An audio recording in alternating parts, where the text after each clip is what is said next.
Hi, I'm Elo Ortega, and today to present to you the importance of video and to provide you another means of viewing my discussion forum, I'm going to be presenting to you in a video as well, because in video, we find ways. So in this video, I'm just going to share my answers for question 1. What did you learn about the technical foundations of video in video format? So my answers would be segmented into 6 parts, which is initially started by number 1. Videos are basically just glorified pictures. So what do I mean by that?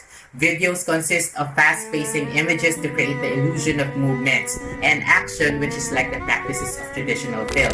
In traditional film, they use each frame of a film, usually size 35 millimeters, as it is the standard format for cinema. So it contains the following elements, including number 1, a still image, and number 2, a soundtrack. So the soundtrack is in a form of a waveform to be read by a phonograph-like device or a special device to be translated later into sound.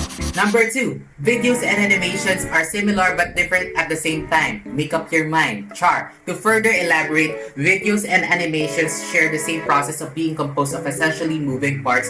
However, they also have other factors that often get overlooked.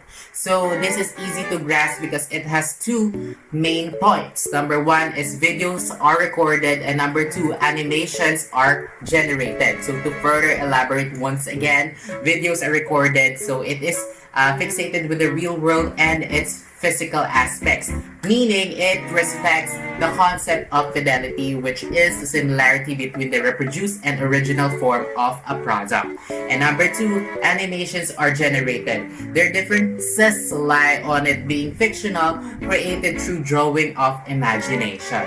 So to further add, like low quality videos, their distinctiveness are continued to be blurred because of the growing accessibility and openness of display and storage mediums. Number 3, pictures are not the only ones who have frames, because video as well. As previously stated, they are comprised of moving images, which are referred to as individual frames.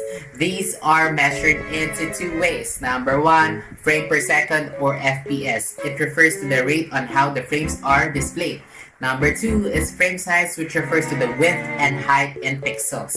The height is especially important because it determines the video's resolution, or what you call the fineness of the details. So we have 3 according to the learning materials provided, which is SD, which means standard definition, HD, which means high definition, and Full HD, which means full high definition. SD has frame size of 480 pixels by 720 pixels.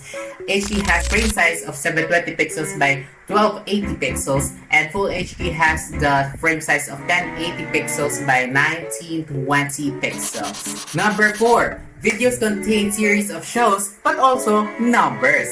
Like other media modalities, videos are also encoded via the use of mathematical processes, which allows it to be viewed, shared, and downloaded. This is done through bits or binary digits that is measured through bit rate, the determinant of the quality based on the amount of pixel information in each frame. Generally, 2 consensuses are arrived through these matters. So number 1, different math processes equals different file formats. MP4 and MOV are the 2 most common file types for videos. These video file types may contain other information like audio, subtitles, and still images. And number 2, more bitrate equals more details. Bitrate value determines by the FPS, width and height, and encoding. Bitrate per second or BPS is like FPS but for bitrate. Number 5, streaming is not only a method for gaming and online selling, but it is also a process wherein the video downloads part by part when needed for the convenience of not downloading the whole file. And lastly, number 6, printers are not the only ones who's capable of scanning, but videos as well, because they can be presented through cable and satellite, which uses the scanning methods of the following to display the content based on efficiency, quality, and or both. So number 1 is progressive scanning, which is the P in 1080p, which scans all the lines of the still image to complete the whole picture. And number 2, interlay scanning, which is the I in 1080i, which scans every other line because of bandwidth limitations and allowances for TV to refresh frequently. So to solve the problems of interlacing, the interlacing was innovated, and it comes from two ways of built-in programs. From the set-top box, which is not recommended, and the TV itself, which is recommended. So if you don't want to experience this problem, since 1080p, 60 frames per second are far from reality, and cable and satellite rely on computers because they don't experience this problem. So there you have it. I hope I have provided you with some insights. And to learn more, please read my answers for the second question down below.